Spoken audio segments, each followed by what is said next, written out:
Bienvenidos nuevamente, vamos a comenzar a estudiar y a meditar en la palabra de Dios. Y para comenzar vamos a orar.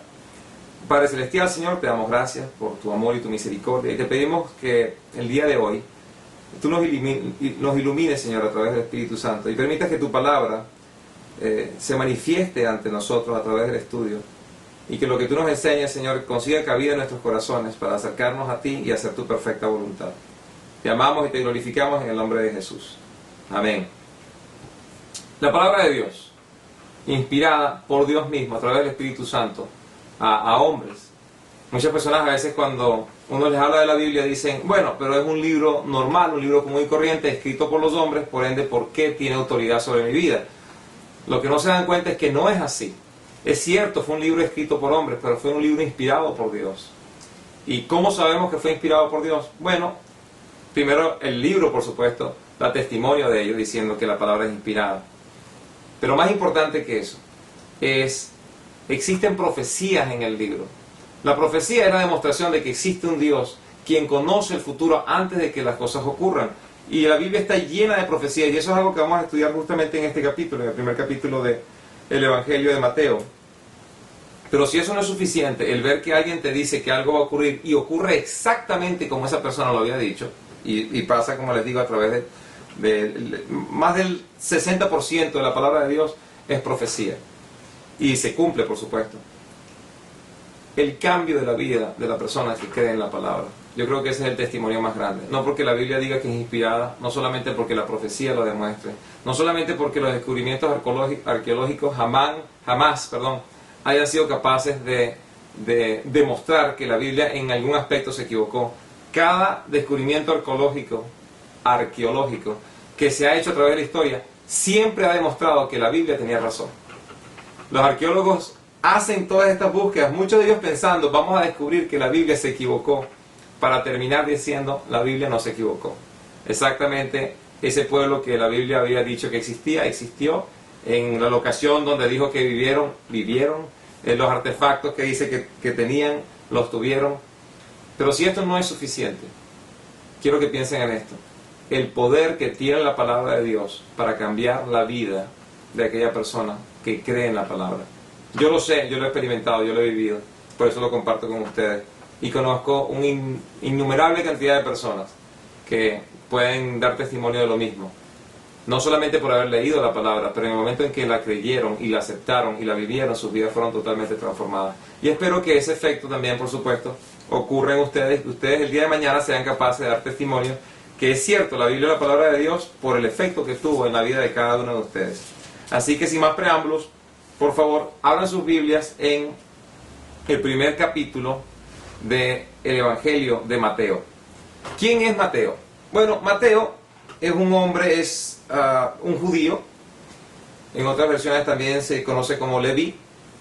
Lo vamos a ver en este libro, precisamente en el libro de Mateo, en el capítulo 9, donde está sentado recogiendo los impuestos. Trabajaba para el Imperio Romano. Es una posición de no mucho honor y prestigio entre los judíos, pero económicamente es una buena posición.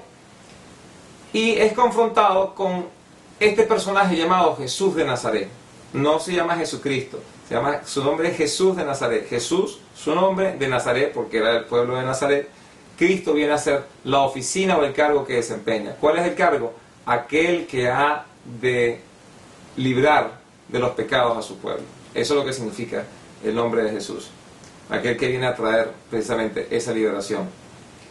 Cuando él escucha que Jesucristo le dice, ven Leví, sígueme, Mateo deja todo a un lado y lo sigue. Lo que vamos a leer va a ser el testimonio de él, de las cosas que ocurrieron, de las cosas que él vio, que él presenció, que él escuchó, de las cosas que llegó a aprender. Así que vamos a comenzar.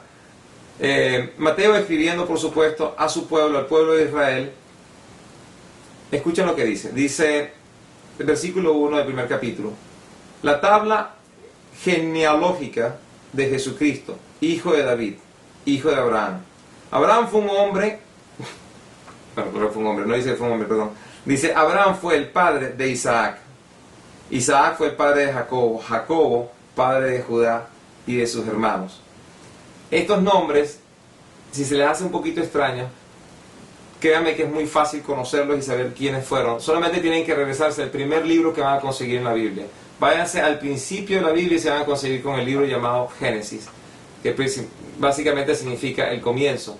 Y allí van a reconocer quiénes son estos hombres, quién es Abraham, quién es Isaac, quién es Jacobo, quién es Judá.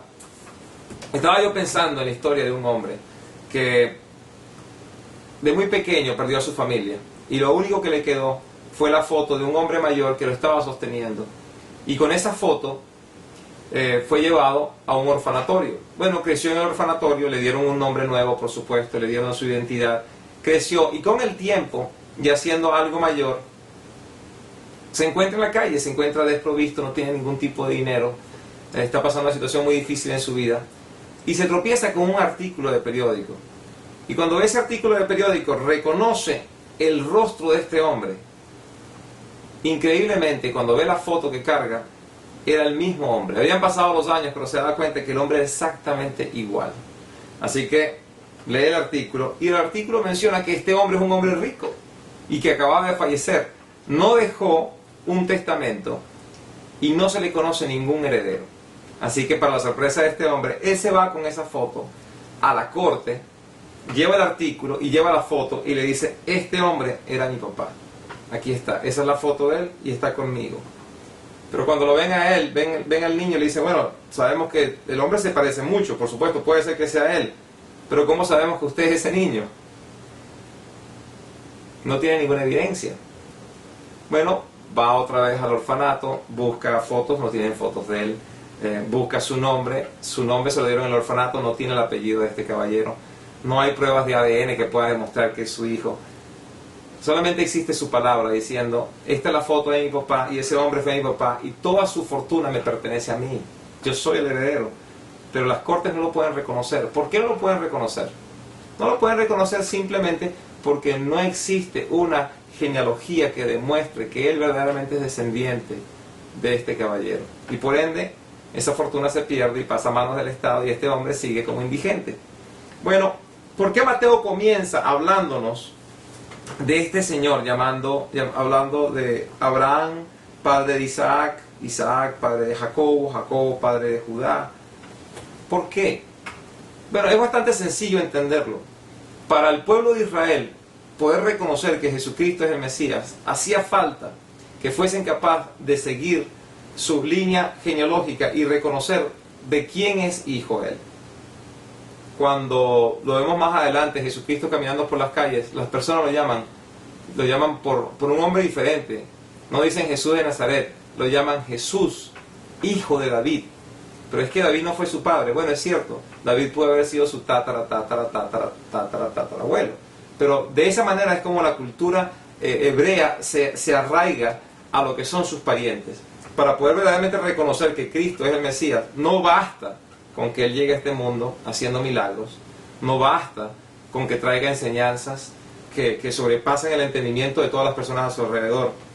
Hacía falta también que existiera un récord de su familia que pudiese demostrar que verdaderamente Él es descendiente, uno, de Abraham. ¿Por qué? Porque Dios le dio una promesa a Abraham, y cuando ustedes estudien el libro de Génesis lo van a ver. Dios le promete a Abraham que todas las naciones han de ser bendecidas a través de su semilla. También le da una promesa a David, que uno de su descendencia va a ocupar el trono de Israel. Así que los judíos están esperando a alguien que es descendiente de Abraham y descendiente de David, va a venir a liberarnos de los romanos. Y por último, bueno, hay muchas otras profecías, por supuesto, pero también este descendiente de Abraham y descendiente de David va a nacer de una mujer que es virgen. Créame, cuando estemos leyendo este capítulo se van a dar cuenta de lo importante que es esta tabla genealógica. ¿Por qué? Porque demuestra que verdaderamente Jesucristo no solamente hace milagros, no solamente va a decir cosas que impresionan a todo el mundo, sino que Él puede demostrar que es descendiente de estos hombres. Así que vamos a continuar con la genealogía de Jesucristo. Dice: Abraham fue el padre de Isaac, Isaac fue el padre de Jacobo, Jacobo padre de Judá y de sus hermanos, Judá fue padre de Fares y Zera, cuya madre fue Tamar. Los nombres anteriores son muy importantes porque Dios escogió a Abraham, Dios escoge a Jacobo, Dios escogió a Isaac, luego escoge a Jacobo. Y eso ustedes lo pueden ver, por supuesto, a través de las generaciones en el libro de Génesis. Pero yo me quiero detener aquí en este nombre, Tamar, porque les quiero hacer mención, aun cuando muchos de los nombres que están aquí son nombres de hombres, van a aparecer 4 nombres de mujeres. Y uno de ellos va a ser esta señora o esta mujer llamada Tamar.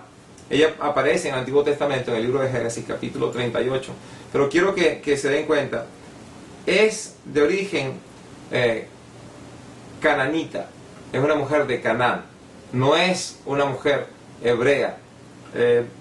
Dios incluye a muchas personas dentro de su familia y no los escoge porque hayan nacido en una parte del mundo, porque tengan un color de piel en particular, por su belleza externa. No tiene absolutamente nada que ver cómo Dios escogió a aquellas personas que iban a ser los parientes de Jesucristo.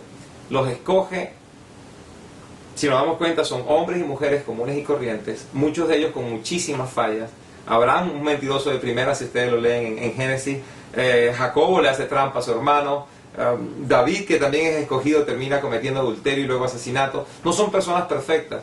¿Por qué esto es importante? Bueno, porque así como Dios escogió a estas personas para que fueran los parientes de Jesucristo, también Dios te escoge a ti y Dios me escoge a mí. Pero nos escoge a nosotros para un propósito inclusive más grande que ser parientes de Jesucristo de manera consanguínea. Porque ellos, si no fuera por su fe en Dios, no se salvan. Dios te escoge a ti y me escoge a mí para la salvación. Así que cuando tú escuchas estos mensajes y reconoces que Cristo es el Salvador y lo aceptas por fe como tu Señor, como tu Salvador, y estás dispuesto a vivir una vida para complacerlo a Él, lo que Dios te está escogiendo es para que vivas eternamente en el cielo. Y no te escoge porque seas perfecto, porque si fueras perfecto no te escogería. A mí definitivamente por perfecto no me escogería. Así que vamos a seguir adelante, pero nos damos cuenta que escoge esta mujer llamada Tamar. Tamar va a ser madre, junto por supuesto con su esposo, con Judá. Van a ser parientes de Fares. Fares va a ser el papá de Hezrón. Hezrón va a ser el padre de Aram. Aram va a ser el padre de Aminadab. Aminadab, padre de Nazón. Nazón, padre de Salmón. Salmón, padre de Boz, cuya madre fue Rahab. La historia de Rahab es fascinante. Si no han leído el libro de Josué, por favor, léanselo. Y le voy a dar una historia bastante breve con respecto a esta mujer, porque esto nos demuestra cómo Dios está dispuesto a ir a los extremos para salvar a aquellos que creen en Él a través de la fe. Rahab pertenecía a una ciudad llamada Jericó. Ellos pertenecen al pueblo de Canaán, y lo que ocurre es que Israel acaba de salir, bueno, pasaron 40 años, pero acaban de salir del desierto y están entrando a la tierra prometida. Y lo primero que se consiguen al frente de ellos es una ciudad totalmente fortificada. Y su líder, Josué, ahora tiene que acabar con esta ciudad. Y la razón que tiene que hacerlo es porque Dios le había dicho: Josué, vas a acabar con ellos. Y uno pensaría, bueno, ¿cómo haces tú para acabar con una ciudad que tiene murallas fortificadas? Uno pensaría, bueno, usas dinamita, usas algún tipo de bomba, explosivo, algo por el estilo. Nada de eso existía en esa época. Bueno, en esa época estaban las catapultas, así que hubiesen podido utilizar grandes piedras y tirarlas contra las murallas y destruirlas. Pero no es la estrategia de Dios. La estrategia de Dios fue de que fueran dos espías a la ciudad. Ellos entran, se pasean por la ciudad, hacen un reconocimiento. Alguien los ha descubierto, saben que hay espías dentro de la ciudad. Rahab los reconoce, los invita a su casa y los protege. Cuando los vienen a buscar, ella dice: no están aquí, se huyeron a otra parte. Pero los protege, y cuando los tiene allí con ella les va a decir: por favor, yo sé que el Dios de ustedes les va a entregar la ciudad de Jericó. Cuando eso ocurra, tengan compasión conmigo y con mi familia, no nos maten. Y estos hombres le prometieron: todos aquellos que estén en tu casa el día que la ciudad sea destruida y que tu casa esté marcada con una tela escarlata, entonces todas las personas que estén aquí se van a salvar. Quiero que se den cuenta de algo muy importante. Es la misma promesa que Dios nos hace a nosotros. Siempre y cuando tú vengas a mi hijo y tengas relación con mi hijo, aunque el mundo a tu alrededor se acabe, tú te vas a salvar.